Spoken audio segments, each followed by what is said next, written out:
السلام علیکم، welcome back to قصہ اظہار یوٹیوب چینل۔ قصہ اظہار میں دوبارہ خوش آمدید۔ میں ہوں آپ کی میزبان اطروبہ سماپ۔ میں آج آپ کے لیے لائی ہوں عبادت روح ایپیسوڈ نمبر 3۔ ایپیسوڈ کو شروع کرنے سے پہلے ہمارے چینل کو سبسکرائب، ویڈیو کو لائک اور بیل آئیکن بٹن دبانا مت بھولنا تاکہ آپ کو ہماری مزیدار کہانیاں نان سٹاپ ملتی رہے۔ چلے اب چلتے ہیں ناول کی طرف۔ نوال ساری بات ہانیہ اور سارہ کو بتا چکی تھی۔ نوال بھائی بہت اچھے ہیں، بس ان کی شخصیت ہی ایسی ہے، وہ سب سے ایسے ہی بات کرتے ہیں، ہانیہ اس کو سمجھا رہی تھی۔ تبھی اندر عنایہ آئی۔ نوال، ہانیہ بالکل ٹھیک کہہ رہی ہے، بھائی ایک سخت پولیس آفیسر بنتے بنتے ایک منفی انسان بھی بن چکے ہیں، تو اس کا یہ مطلب ہے کہ ہر کسی سے ایسا بیہیو کریں گے؟ چلو چھوڑو نا تم یہ سب، شام کے لیے تیاری پکڑو، بھائی تو ایسے ہی ہیں اور ایسے ہی رہیں گے۔ سارہ جو کب سے چپ بیٹھی ان کی بات سن رہی تھی آخر بول پڑی۔ نہیں سارہ، دیکھنا تم، یہ جو کچھ لوگ شادی سے پہلے نخرے کرتے ہیں نا، شادی کے بعد یہی بیوی سے ڈرتے ہیں۔ نوال کی بات پر وہ تینوں ہنستی تھی۔ شادی کریں گے تب ہی تو یہ ممکن ہے، عنایہ بہت آس سے بولی۔ نوال، رحمان کی دعا ہے کہ تمہارے بھائی کو بہت ہی خوفناک شریل قسم کی بیوی ملے۔ اس کی اس بات پر ان تینوں کا کہکا ہوا کے سپرد ہوا تھا اور ان سب نے آمین بھی کہا تھا۔ پھر عنایہ اور نوال نے ہانیہ اور سارہ کی تیار ہونے میں مدد کی۔ ہانیہ اور سارہ کی نندیں جیسے ہی کمرے میں آئیں تو وہ دونوں بھی تیار ہونے چلی گئی۔ نوال اور عنایہ لیٹ ہو گئی تھی۔ پہلے نوال نے عنایہ کی تیار ہونے میں ہیلپ کی اور پھر عنایہ نے نوال کی۔ عنایہ ہلکے پرپل رنگ کی شارٹ فراک میں ملبوس بالوں کا جوڑا بنائے ساتھ میچنگ جیولری بہت خوبصورت لگ رہی تھی۔ نوال مہندی اور نکاح کے برعکس آج زیادہ تیار ہوئی تھی۔ ڈارک چیری رنگ کا لہنگا ساتھ لہنگے کے پیٹ کو کور کرتا بلاؤز جو سلیو لیس تھا اور اس کے فل سلیو اور پیروں کو چھوتا، خوبصورت سا بالوں کا جوڑا، سلیقے سے میک اپ اور جیولری میں بڑے بڑے جھمکے اور ماتھا ٹیکا لگائے نوال نظر لگ جانے کی حد تک پیاری لگ رہی تھی۔ نوال، تم بہت خوبصورت لگ رہی ہو، عنایہ پیار سے اس کے بالوں کو سیٹ کرتے ہوئے بولی۔ تم بھی اچھی لگ رہی ہو عنایہ۔ نوال، یہ نہ ہو نیچے کوئی تمہیں پرپوز کر دے۔ عنایہ کی بات سن کر نوال نے غور سے خود کو آئینے میں دیکھا۔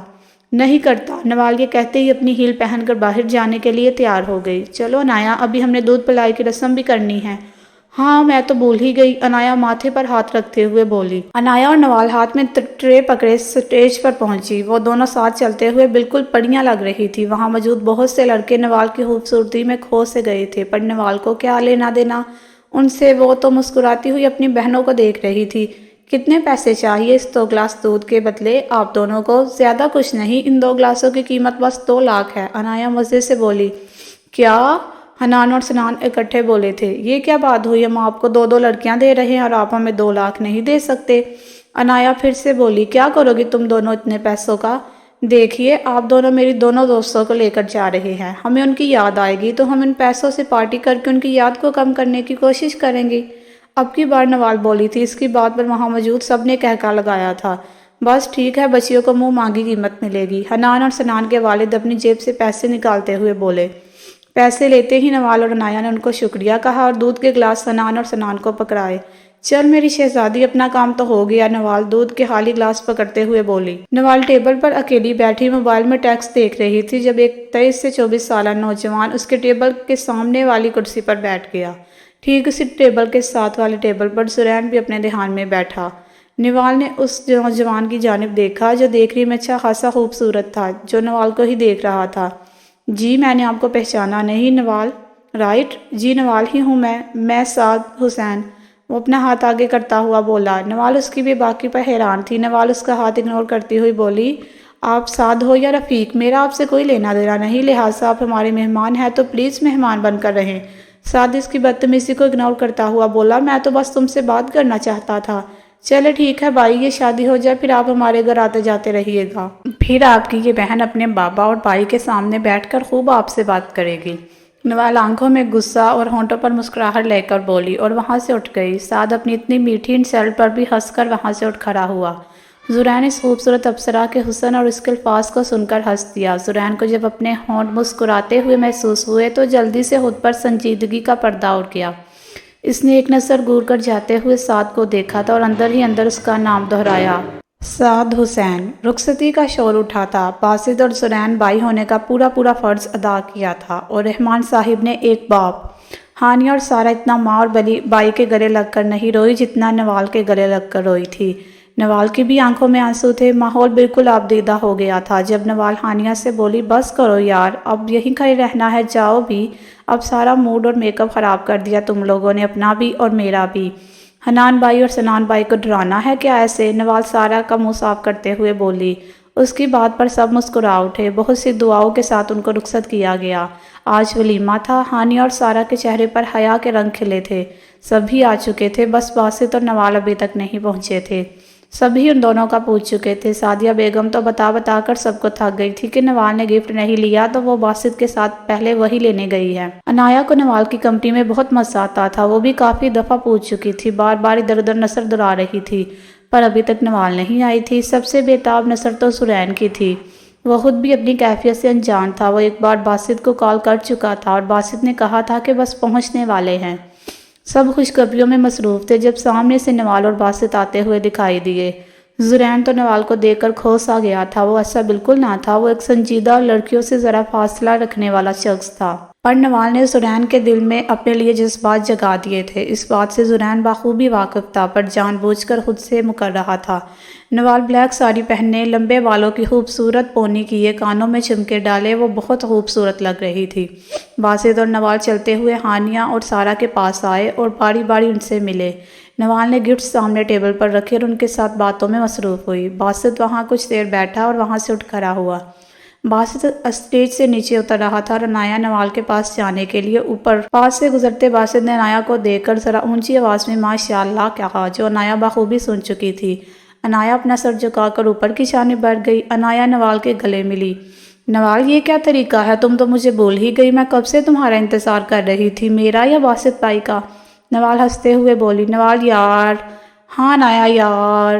نوال شرارت سے بولتی ہوئی اسٹیج سے نیچے آ گئی، کیونکہ اب اور لوگ بھی ہانیہ لوگوں سے ملنے آ رہے تھے۔ نوال کے اس طرح نیچے اترنے سے رحمان صاحب کی ایک دم منہ سے نکلا، نوال بچے آرام سے۔ رحمان صاحب کی بات پر باسط اور زرین نے ان کی نظروں کا پیچھا کیا۔ جہاں نوال ہنستے ہوئے بھاگنے کے سے انداز میں نیچے اتری اور پیچھے اسی کے انداز میں عنایہ بھی اس کے پیچھے لپکی۔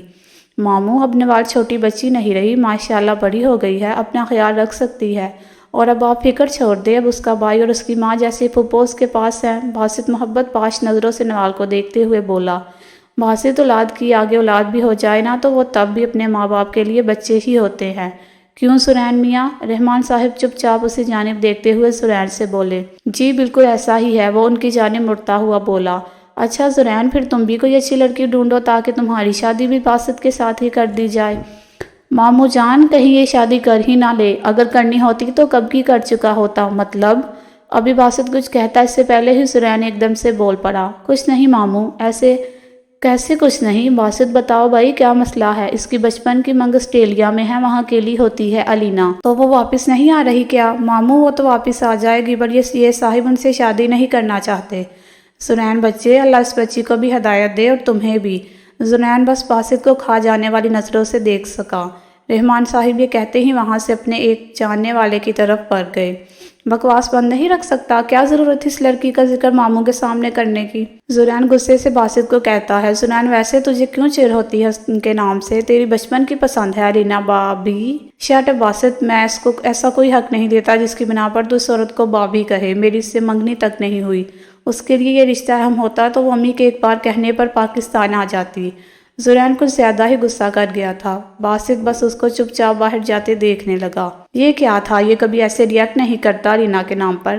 زرین ہال کی چھت پر غصے سے ادھر ٹہل رہا تھا، تبھی اس کو نسوانی آواز سنائی دی جو دوسری جانب سے، ہاں ٹھیک ہے، مجھے کل تک سارے ڈاکومنٹس بھیج دو، شادی تو ختم ہو گئی، اب اپنی نارمل زندگی میں واپس آنے کے لیے پہلا قدم یونیورسٹی ہے، ورنہ میں ہانی اور سارا کے بغیر ملک ہاؤس میں نہیں رہ سکوں گی، اور ہاں صبا، میری جو چیزیں تیرے پاس رہ گئی ہیں وہ کسی کے ہاتھوں بھجوا دینا۔ اچھا میں بھیجتی ہوں پکس۔ نوال اتنا کہتے ہی فون بند کر کے نیچے جانے کے لیے پیچھے مڑی تو اپنے سامنے ہی زرین کو اپنی طرف دیکھتے ہوئے پایا۔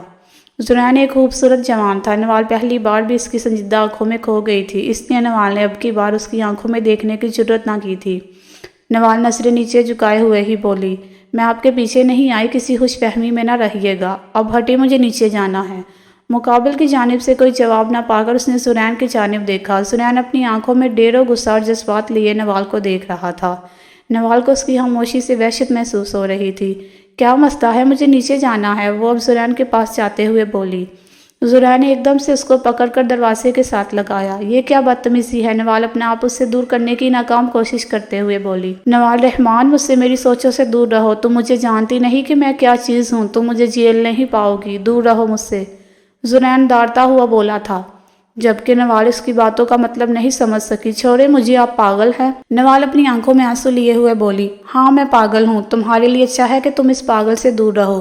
میں بہت برا آدمی ہوں، لوگوں کو منزل سے غائب کرنا میرے بائیں ہاتھ کا کھیل ہے، زرین اس کو بالوں سے پکڑتے ہوئے بولا۔ نوال کی آنکھوں میں آنسو دے کر اس کو جھٹکے سے چھوڑ کر اپنا رخ پھیر گیا۔ بیچ میں آپ بہت برے، سچ میں آپ بہت برے انسان ہیں، میں آپ سے دور رہوں؟ ارے جائیں، اس نوال رحمان پر اتنا برا وقت بھی نہیں آیا جو آپ جیسے گھمنڈی اور اکڑو انسان کے پیچھے گھومے۔ رہی بات آپ کو جیلنے کی، تو میرا آپ سے ایسا کوئی واسطہ نہیں ہے، لہٰذا اپنی حد میں رہے۔ میں باقی لڑکیوں جیسی نہیں جو آپ جیسے انسان کے پیچھے کسی بھی حد تک چلی جائیں، اور نہ ہی ان لڑکیوں میں سے ہوں جو ڈر کر گھر کے کسی کونے میں پڑی رہیں۔ میں نوال رحمان ہوں، مجھے لوگوں کی غلط فہمیاں بھی دور کرنی آتی ہیں اور آپ جیسے لوگوں کا منہ بھی توڑنا آتا ہے۔ اگر آئندہ مجھے اس طرح سے ہاتھ بھی لگایا تو یاد رکھیے گا زرین خان، میں آپ کا یہ ہاتھ توڑ دوں گی۔ چول انسان، وہ اس کو خود دیا ہوا لقب اونچی آواز میں کہہ کر نیچے کی جانب بھاگ گئی، اور زرین چھت پر پڑے ٹیبل کو اٹھا کر دوسری جانب پھینک چکا تھا۔ جی تو فرینڈ، کیسی لگی آج کی ایپیسوڈ؟ کمنٹ سیکشن میں ضرور بتائیے گا۔ پھر حاضر ہوں گے ناول کی نیکسٹ ایپیسوڈ کے ساتھ، تب تک کے لیے اجازت، اپنا خیال رکھیے گا، اللہ حافظ۔